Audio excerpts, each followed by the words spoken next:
ایک صاحب ہیں جو جاوید چودھری سے بھی بڑے انٹلیکچوئل ہیں. کیا کہنے جاوید چودھری کے.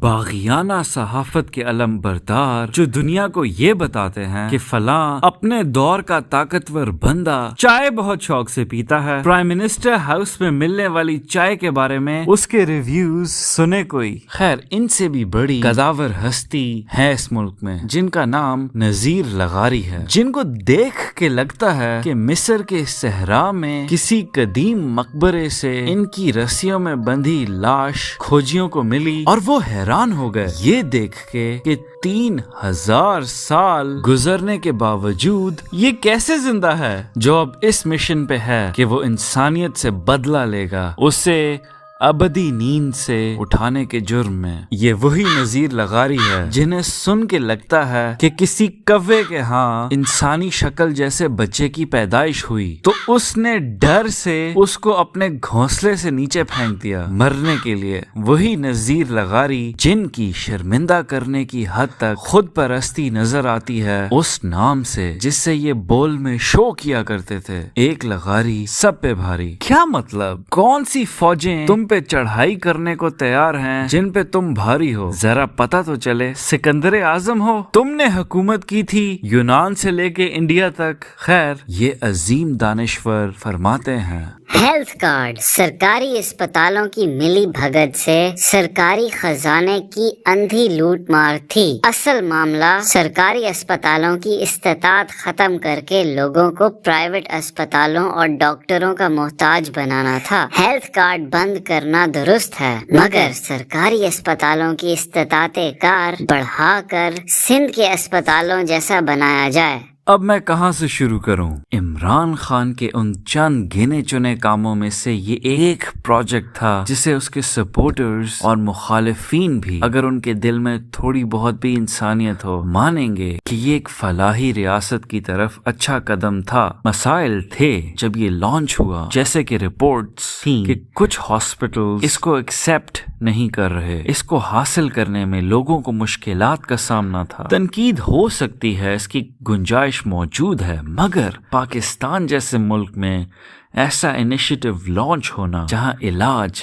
ہر چیز کی طرح بہت مہنگا، پسے ہوئے طبقے کی پہنچ سے بہت دور، یہ بہت اچھا قابل تعریف قدم تھا جو عمران نے لیا. اف اینی تھنگ اس کو بڑھانا چاہیے تھا، اس کے اسکوپ کو ایکسپینڈ کرنا چاہیے تھا. جب تک ریاست شہریوں کو اچھا علاج، تعلیم اور انصاف نہیں دے سکتی، اس ریاست یا حکومت سے لوگ کیسے خوش ہوں گے، اور ایسے نظام میں جمہوریت کیسے زور پکڑے گی، اور اس ملک میں کیسے امن اور خوشحالی آئے گی. اس ہیلتھ کارڈ پروگرام کی کینسلیشن بہت غلط اور بے رحم قدم ہے جس پہ شہباز پی ڈی ایم کی حکومت سخت تنقید کے حقدار ہیں. اگین اس کو بہتر بنانا چاہیے تھا، نہ کہ ختم کرنا. نذیر لغاری جیسے پریویلیجڈ لوگ، پیسے والے لوگ جو خود بیمار ہو جائیں یا ان کے ماں باپ، بہن بھائی، بچے بیمار ہو جائیں تو انہیں کوئی مشکل نہیں ہوگی اپنے بینک بیلنس کو ایکسس کرنے میں، ہاسپٹل کا بے انتہا اونچا بل پے کرنے کے لیے. لیکن یہ آسائش اگر زیادہ تر نہیں تو بہت بڑے طبقے کی پہنچ سے دور ہے اس ملک میں. اور رہی بات سندھ کے ہاسپٹلز کی، تو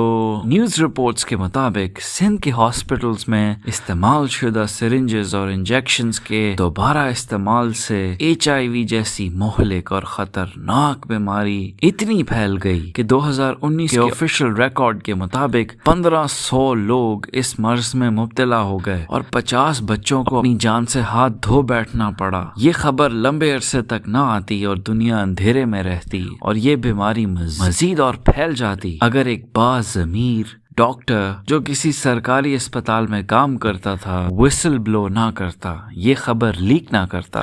سندھ میں اس ٹائم 90,000 کیسز ہیں HIV کے. یہ وہ بیماری ہے جو پریونٹیبل ہے، جس سے بچا جا سکتا ہے احتیاط سے، اچھی ہیلتھ گورننس سے. لیکن جو ایک ایپیڈیمک کی شکل اختیار کر گئی 15 سال سے حکومت کرنے والی پیپلز پارٹی کے سندھ میں، میں گیس کر سکتا ہوں، شور نہیں ہوں، لیکن مجھے نہیں لگتا پاکستان کے باقی صوبے اور علاقوں کے لوگ چاہیں گے کہ ان کے ہاسپٹلز ایسے چلائے جائیں جیسے سندھ میں چلائے جا رہے ہیں۔ اگلی ٹویٹ انصاف کی طرف سے کیا یہ آئے گی کہ اگر مسلمانوں کے ساتھ محبت سے پیش آنا ہے، انہیں بہتر سمجھنا ہے اور ان کے ساتھ ہمدردی اور رواداری کا سلوک رکھنا ہے تو یوگی آدتیہ ناتھ کے راستے پہ چلو۔ میرا مشورہ یہ ہوگا خود کو بھی، جو سن رہے ہیں ان کو بھی، کہ جب یہ بندہ ٹی وی کی اسکرین پہ جلوہ گر ہو اور کوئی مشورہ دے تو جواب میں ہمیں کہنا چاہیے تو سی رحم دو۔ Next please.